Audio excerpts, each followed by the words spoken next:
além de ser uma grande artista, é uma grande senhora mesmo. Uma grande pessoa.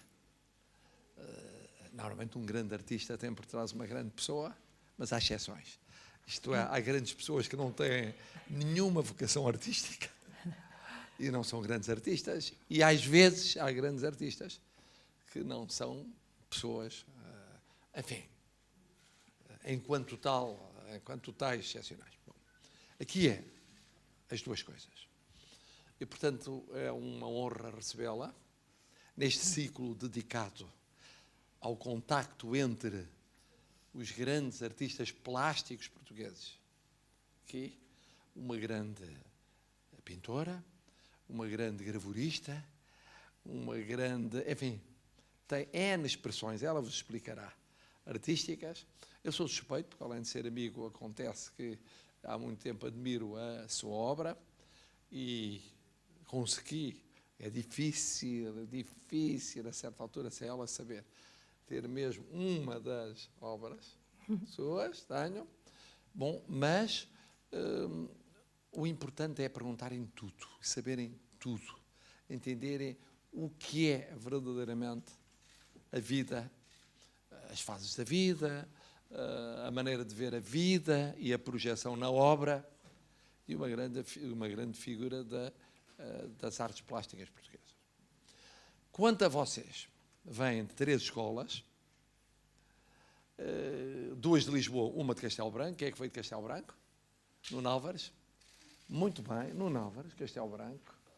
Não é tão longe como noutros tempos era, porque já tem, mesmo assim, ainda é um bocadinho longe. Ontem estava a discutir com pessoas amigas minhas e um deles dizia-me, um amigo meu, que a filha optou por ir viver para Castelo Branco.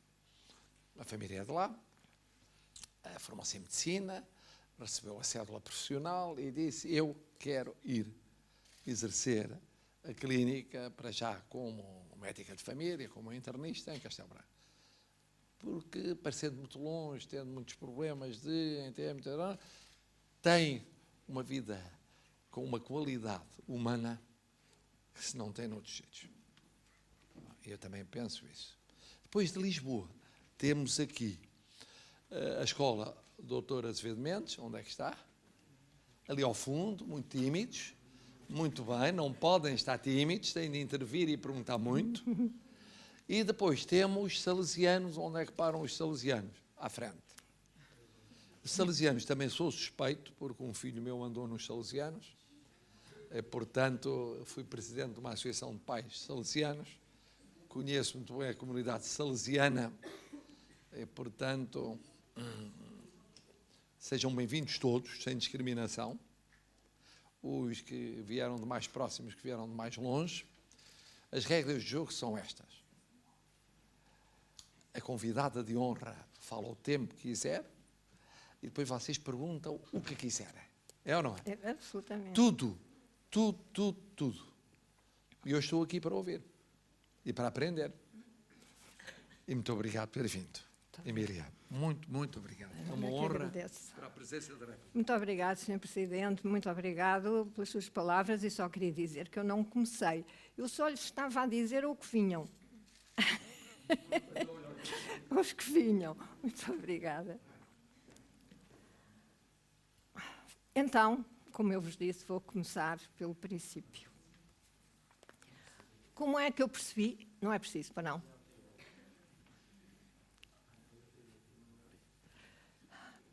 Como eu fui aprendendo, ou seja, ao tempo, que aquilo que é o mais importante que nós temos, e que todos temos, mesmo antes de termos tido, como eu vos disse, as tecnologias que eu muito aprecio e que uso atualmente no meu trabalho, mas já houve tempo em que elas não existiam. E então o que é que nós tínhamos? Tínhamos a nós próprios.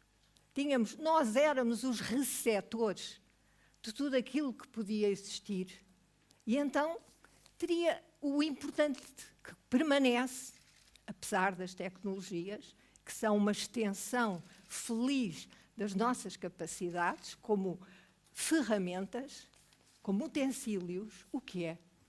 é a capacidade de ver, a capacidade de ouvir, a capacidade de sentir. Nada disto as tecnologias podem fazer. A base está em nós. E são essas capacidades que nós temos que desenvolver ao máximo. Porque nós podemos olhar e não ver. Podemos ir a um museu e, em vez de olhar fixamente para algo que está à nossa frente, ou podemos ver uma paisagem, ou ouvir uma música. Mas se estamos a olhar e a tirar uma fotografia do telemóvel para trazer connosco, não estamos a ver. Estamos a olhar. Mas nós podemos ouvir distraidamente qualquer música, precisamente aquela que mais gostamos ou a outra que não gostamos e que não queremos ouvir. Mas não estamos realmente focados, não estamos a ser envolvidos, não estamos a observar, a absorver, e era aqui que eu queria chegar, aquilo que está diante de nós. E este é o lado perigoso das tecnologias. Porque se nós confiamos que está tudo lá, porque carregamos num botão e obtemos imediatamente uma informação sobre uma pintura, é ótimo. Mas não estamos a ver a pintura. E sabem que mais? Costuma-se a dizer, o diabo está nos detalhes, mas o bom também está.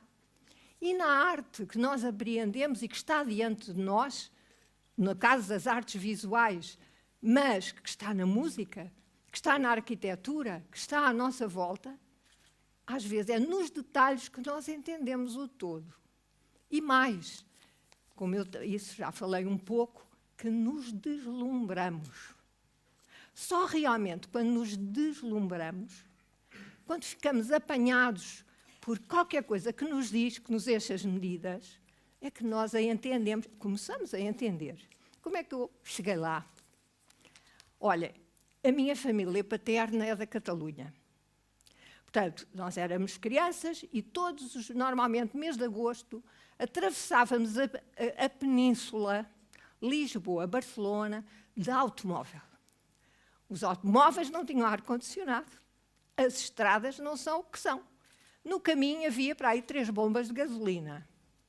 Às vezes, eu até dormi numa banheira, com um colchão, mas numa banheira, porque não havia hotéis ainda, não havia turismo, não havia nada. Espanha ainda estava completamente destruída, ainda tinha muitos vestígios de guerra. E então, naquelas viagens intermináveis, havia momentos absolutamente celestiais. E então, o que eram? Eram as inúmeras igrejas, catedrais, museus, conventos, mosteiros do caminho até Barcelona, em que nós mergulhávamos. Mas não era só pela questão da arte. Era uma questão de vida ou de morte, porque nós estávamos a morrer de calor. Se não entrássemos, se não refrescássemos de qualquer maneira, podíamos ficar doentes. Eu lembro que até víamos miragens, o automóvel parecia que andava no meio da água, tudo brilhava. Não era, era o calor, era uma coisa absolutamente insuportável. Mas aquela entrada, as entradas naqueles lugares que nós fazíamos, às vezes até por caminhos diferentes, o que é que nos ofereciam? Coisas verdadeiramente maravilhosas, extraordinárias. E que víamos, enfim, lá estávamos, mas uma coisa é ver, outra coisa é olhar, com toda a atenção. E o meu pai arranjou uma estratégia muito boa, que era assim: então, hoje vamos entrar aqui e cada um vai dizer o que é que mais gostou, o que é que mais o impressionou. Isto fazia com que realmente víssemos as coisas e víssemos. E um impressionava-se com uma coisa e outro com a outra. E depois chegávamos ao automóvel, outra vez, aquela tortura, perguntavam, então hoje o que é que foi? E cada um dizia o que tinha sido. Às vezes coincidia, outras vezes não. E perguntava assim, mas como é que eu não reparei? E por outras vezes acontecia coisas extraordinárias. É que nós gostávamos uma coisa num ano e no ano seguinte encontrávamos outra que ainda gostávamos mais. Então, mas ela também lá estava. Mas como é que eu, o ano passado, não vi isto? Porque ainda não tínhamos a capacidade de ver, ainda não tínhamos comparação. E já estávamos com outra idade. E já tínhamos visto outras coisas. E outra coisa captava a nossa intenção e o nosso interesse. E assim fui percebendo e sabendo como tudo isto é um caminho, mas também como isto é um caminho tão bom. Realmente as pessoas que entram num sítio, olham, eu já fui ao museu. Sim, então, quantas vezes? Fui, está visto. Não está visto, foi entrado, mas não esteve lá dentro, não viu, não soube. E quando percebemos o que lá está dentro, e que hoje vemos uma coisa e amanhã vemos outra, só queremos é voltar. Bom, isto, portanto, é o que eu vos queria dizer sobre a nossa percepção, a nossa reação às coisas, ao nosso gosto, ao nosso interesse pela arte. Entre a indiferença, indiferente da música clássica, sou indiferente da música clássica. Até que, como o meu neto, um dos meus netos, alunos da escola salesiana, um dia foi-me acompanhar num concerto e ficou estarrecido. Era um concerto de um grande pianista e ficou apaixonado pela música do piano. E agora só ouve música de piano e manda-me SMS a descobrir uma música qualquer. E isto aconteceu também com o outro, isso era um sobrinho, uma vez que arranjei um bilhete que havia a mais para ir à ópera, era no Coliseu, e ele foi. E quando eu soube que era uma ópera de Wagner, que são aquelas óperas muito grandes, alemãs, longas, não sei o quê, eu disse, meu Deus, ele vai ficar vacinado para toda a vida. Olha, aconteceu que ficou vacinado, mas ao contrário. Foi comprar CDs, foi comprar outras coisas, porque ficou apaixonado por aquilo. E são estes cliques, estas, diria, experiências estéticas, choques estéticos, que nos abrem os horizontes para outros patamares, para descobrirmos outras coisas que estão à nossa espera, que nos são oferecidas e que são tão entusiasmantes. No caso, portanto, como é que eu comecei a pintar? Bom, eu sempre desenhei, era a coisa mesmo que eu gostava mais de fazer. Ou andar na correria com os meus primos rapazes, que não podia andar porque era muito fraquinha, estava muitas vezes doente, e então, para eu estar quieta, dava-me lápis, tintas, papel, essas coisas todas, para eu estar entretida, porque desenhar era a coisa que eu mais gostava de fazer. Bom, depois foi todo este percurso, como vos disse, a ver obras de arte daquelas extraordinárias. Por exemplo, reparem numa coisa, a primeira vez que eu vi as meninas de Velázquez, que enfim, todos nós conhecemos dos livros, elas estavam apresentadas num quarto muito pequeno, no chão, o quadro, aquele enorme quadro, num canto. Não havia turistas e havia muito pouca gente no Museu do Prado. E eu lembro de ter entrado e fiquei mesmo ao pé e do tamanho das meninas. Aquilo foi um choque, eu senti-me dentro do quadro. Claro que fiquei apaixonada pelo quadro, com certeza. Aliás, é um quadro que toda a gente gosta. Hoje em dia, o quadro está no fundo de um corredor que se vê a 20 metros de distância e pendurado numa parede. E aquele quadro enorme, magnífico, no qual se entrava, é hoje um quadrinho no fundo de uma parede, no meio de outros. Reparem como as próprias coisas podem ter, ou dar-nos, uma visão completamente diferente. Por isso, a questão da arte, qualquer que ela seja uma música, uma pintura, seja um filme nós ficamos ali quietos e sossegados, não podemos sair dali, sobretudo se for no cinema. Mas são momentos extraordinários e por isso, como estou a falar da minha infância, uma das coisas que mais me marcou foi um filme que vai ser reposto agora no São Jorge e que se chama Os Sapatos Vermelhos. Quase na mesma altura houve outro no Tivoli, em frente, que eram Os Contos Hoffmann, que é uma peça, para assim dizer, uma ópera, em que também entra o bailado. E aquilo era um espetáculo total, e eu recomendo, se puderem ir ver o filme de São Jorge, não sei se já estreou, mas vi anunciado, que realmente foi a primeira vez que eu tomei contacto com o cinema como uma arte total, como arte, porque já gostava muito de cinema. Ora bem, para mim o cinema é uma coisa apaixonante, para mim a música é uma coisa apaixonante. Ali havia tudo, havia o movimento inclusivamente e a representação. Bom, isto antecipo-me, isto havia de ser muito útil mais tarde, porque uma das coisas que eu fiz ao longo do tempo, sobretudo nos anos 70 e 80, foi cenários e figurinos para o bailado e para teatro, para o Ballet Gulbenkian, fiz muitas coisas, e para mim, realmente, o palco era também uma obra de arte que era preciso povoar de linguagem de acordo com a música e com com os textos, nomeadamente um texto que era um bailado sobre a poesia de Flores Bela Espanca. Era um texto da Flor Bela Espanca, o último sonho de Flor Bela Espanca. E aí a poesia e aquilo que me inspirou foi fundamental também para fazer aquele cenário. Ora bem, então, como eu vos disse, comecei a desenhar. Tudo, desenhava a toda a hora, a todo instante, quando estava boa e quando estava doente. E então fui para António Rui, fui ao liceu, a instrução primária também foi muito boa, no Colégio João Deus.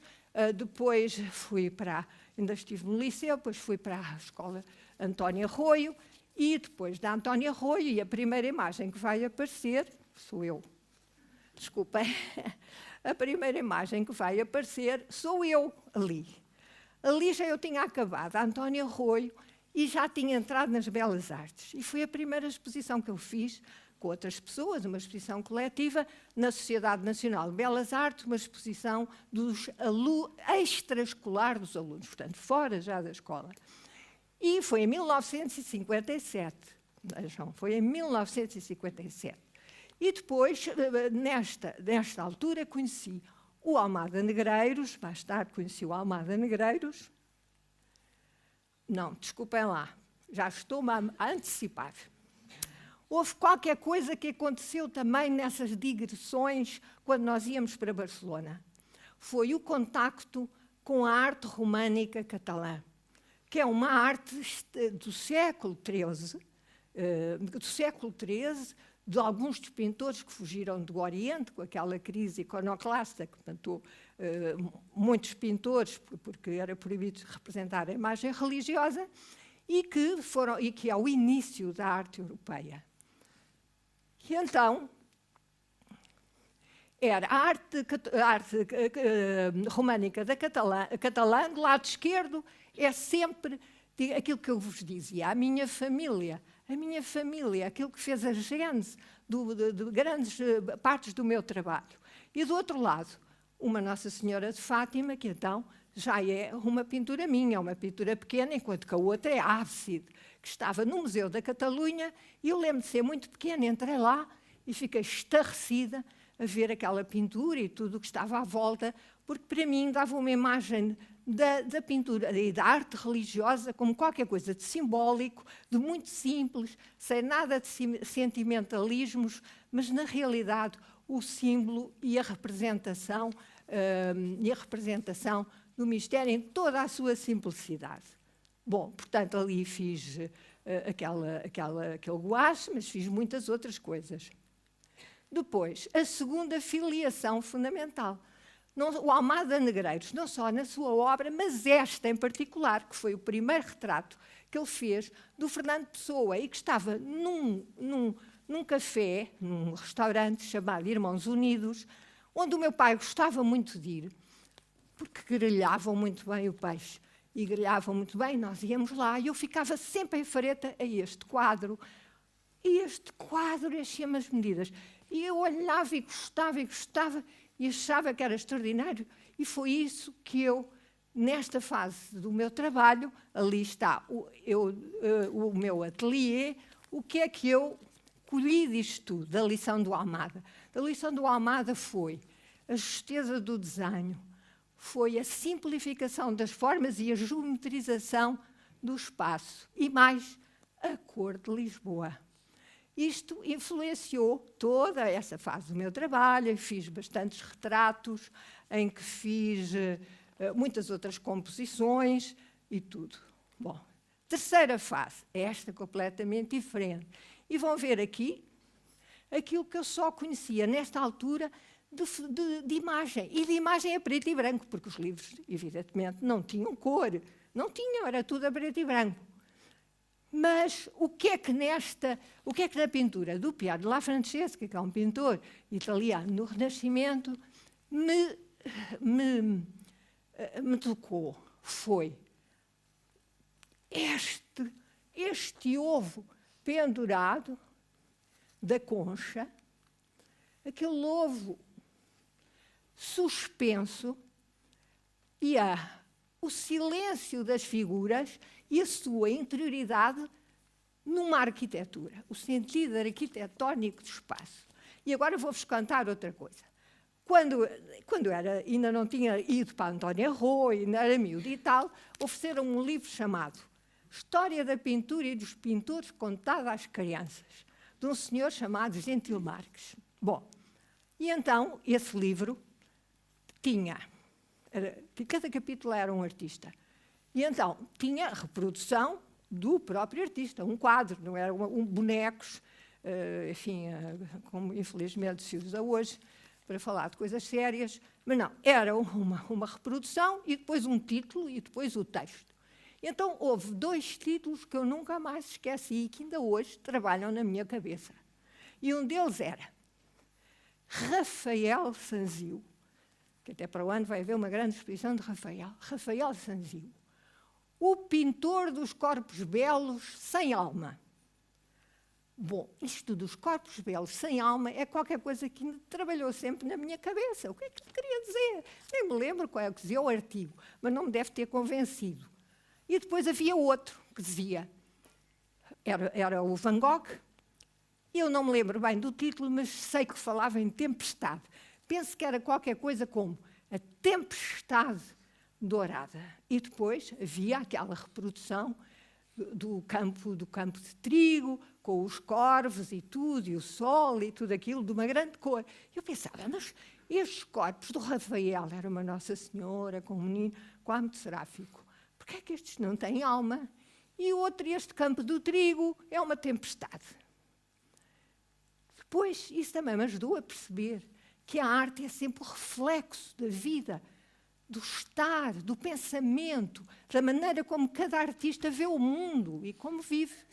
E então, realmente, eu vi que a vida dos pintores e aquilo que eles pensavam não era nada fácil. Que aquilo que nos dava tanto gosto, tanta elevação e tanto prazer, às vezes tinha um drama enorme por trás. Mas que era tudo isso que o fazia, que os levava a exprimirem-se como o fizeram. E era tudo isso que também nos era transmitido, embora de outra maneira e a cada um de nós de sua maneira. Bom, isto é para vos dizer que, enquanto que o Rafael tinha os corpos belos sem alma, eu achei que o Pier della Francesca não eram corpos belos, mas tinham imensa alma. E que eles eram petrificados, como se aquela alma que eles tinham dentro fosse explodir a qualquer instante. E isso fascinou-me no Pier della Francesca e fascinou-me realmente a composição arquitetónica do ambiente, das próprias figuras e a composição da cena como se fosse um teatro, realmente com a chamada coreografia das figuras e tudo. E então, aqui nasce, foi o princípio de uma longa série do ovo suspenso que eu transportei para outros, para que me interessava, para aquilo que eu queria dizer. Porque depois, é isto, aquilo que acontece. Nós nunca inventamos nada de novo. Nós transformamos, nós expandimos, nós trabalhamos aquilo que existe. E é assim que a história humana se vai fazendo. E a arte também, mesmo quando não parece. Ora bem, eu do Pier della Francesca colhi outra imagem, que era dele, a Virgem do Parto. E qual era a minha preocupação nesta altura? Eram as guerras. Estávamos em plena Guerra Fria, havia as guerras coloniais. Soube-se no jornal que os franceses tinham vendido imensos Mirage a um país africano, ou seja, para andar tudo na guerra. Havia as guerras da África. E então, para mim, isto foi... este quadro tem 3 tiros. 1, 2, 3. Foi como se fossem 2, 3 tiros atirados ali. Pintei como se fossem tiros, furei mesmo a tela. E então tinha os 3 tiros, tinha a evocação do Pier della Francesca, a Madonna do Parto, e no fundo o ovo para mim o que era? Era realmente a suspensão da vida, que pode ser a maior das promessas e é a coisa mais frágil que há. O sentido do ovo, um arquétipo, desde o início da humanidade. E como veem aqui, está atravessado por este soldado, por ruínas da Acrópole, por ruínas, porque, no fundo, o que é a destruição permanente do ser humano e o terrível que são as guerras que tudo destroem, e todos estes lives que, no fundo, é a nossa memória. Pintura de memórias foi um nome que eu dei a uma exposição, porque, no fundo, eram as minhas memórias. Pronto, isto foi o Pier della Francesca. A seguir, exatamente o contrário. Eu andei sempre nos opostos. E aqui, então, além do espaço fechado e dos ovos suspensos, e do fora e do dentro, eu passei para a atmosfera. E a minha inspiração foi ver uma exposição do William Turner, em que as paisagens dele não são nem os barcos, nem as casas, nem os palácios, nem nada. É a atmosfera, é a luz que se projeta nas nuvens, e nós aqui bem podemos dizer que sabemos o que isso é agora, nestes tempos de inverno, em que está a chover, e depois fica bom, e depois vem o sol, e fazem-se uns pôres de sol e umas coisas extraordinárias. Toda a gente põe no Facebook essas imagens extraordinárias daquele momento. Com a diferença é que uma paisagem desaparece, como desaparece a música, mas o que tem as artes visuais, este género de artes visuais, é que ficam, e que nós podemos ver e tornar a ver. E então, aqui foi a série das paisagens oblíquas e das paisagens suspensas. Não é nada parecido com o Turner, mas não era para ser parecido. Aquilo que era a concepção do espaço como algo completamente sem limites, onde tudo pode acontecer. Então, olha, está aqui um exemplo de como também toda a pintura, de como estas formas foram também utilizadas no teatro. Isto é um bailado, Ballet Gulbenkian, o sonho de Flor-Bela Espanca, aquela cabeça abria ao meio e de lá de dentro, como se da cabeça, portanto, daquela cabeça surgiam todos os dançarinos e todos os personagens daquele bailado. Depois veem que o cenário que era projetado eram realmente as paisagens oblíquas. Portanto, isto também foi sempre uma coisa que aconteceu, é que eu fiz muitas séries diferentes umas das outras, que até parece que não tinham nada a ver umas com as outras, mas que, no fundo, eram sempre a mesma. Reformuladas de maneiras completamente diferentes e que se projetavam também nestes trabalhos, que era, neste caso, para a cena. Até que veio esta altura, que alguns talvez sejam a que conhecem melhor, que são das embalagens para produtos imaginários. Isto surgiu, porque, como eu digo, na minha vida, tudo aquilo que eu fiz foi sempre o reflexo daquilo que eu estava a sentir naquele momento e dos imperativos que eu achava de coisas que eu tinha que fazer. Tinha mesmo, porque tinha que dizer coisas às pessoas, tinha que dizer coisas a mim própria. E então, o que era isto? Isto foi quando começou a vir em força a sociedade de consumo. Quando começou a vir em força a exploração da nossa paisagem, sobretudo do Algarve, e a primeira destas coisas foi uma lata com o Algarve enlatado. Era só abrir e pronto, já estava o Algarve. E então enlatei e fiz embalagens para tudo. Porquê? Porque, no fundo, era a comunicação visual, através das imagens criadas pela publicidade, que se criava nas pessoas a vontade de ter as coisas. E uma vez fiz uma exposição e fiz muitas coisas. Aqui só apresento 4. Mas é só para vos dar um exemplo. Eu fiz até uma bomba atómica para uso doméstico, que era uma lata pintada, uma embalagem. E atenção, isto tudo era tudo feito à mão, porque não havia, quando muito, letras de decalque. Não havia possibilidade de fazer isto em computador. E então houve várias pessoas que entraram e que perguntaram, então isto é um novo supermercado.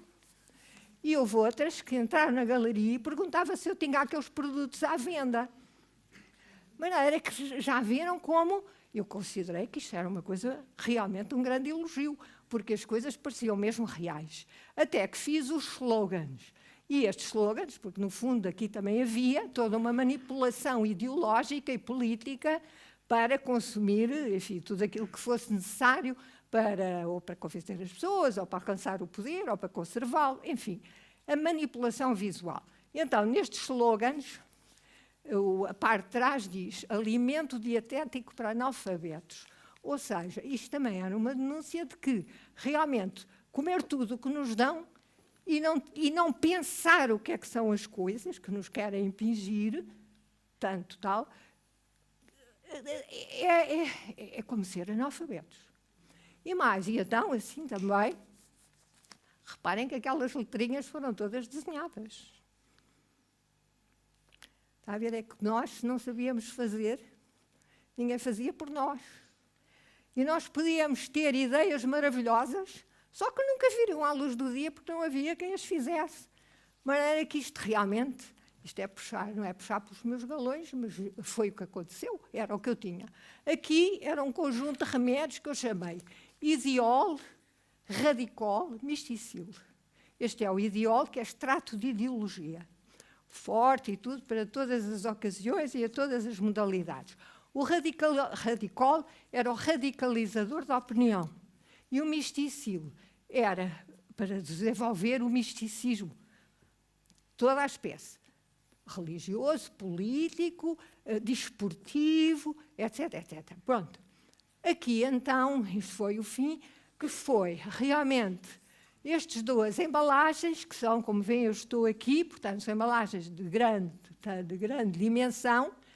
Uma que é os slogans, portanto, o alimento dietético sortidos para analfabetos, também fiz desportivos. E aqui Scop, que é o detergente ideológico para a lavagem ao cérebro. Portanto, enfim, foram muitos produtos e esta série, enfim, provocou vários. Quer dizer, isto é o que eu fiz como um imperativo. E, portanto, também foi, estão a ver, parece uma coisa muito diferente, mas até não foi porque eu metia tudo dentro de caixas. Porque, para mim, as caixas é um invólucro que, de certa maneira, nos representa como interior e o exterior que o interpenetra a todo momento. Desculpem lá. Isto foi, portanto, a música. Enfim, muitas coisas houve pelo caminho, mas estas achei. Portanto, eu sou apaixonada pela música, já perceberam?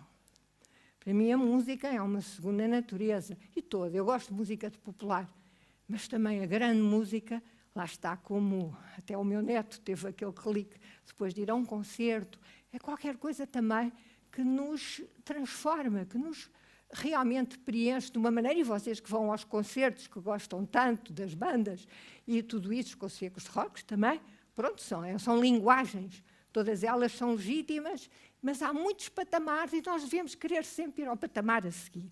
Pronto. E então aqui é a Canção da Terra, que é uma composição, uma sinfonia do Gustav Mahler, que tem canto e tudo, e que, portanto, tive uma grande vontade de fazer isto, e fiz muitas coisas sobre música, com as sonatas e tudo por aí. Este, agora, são os meus últimos trabalhos.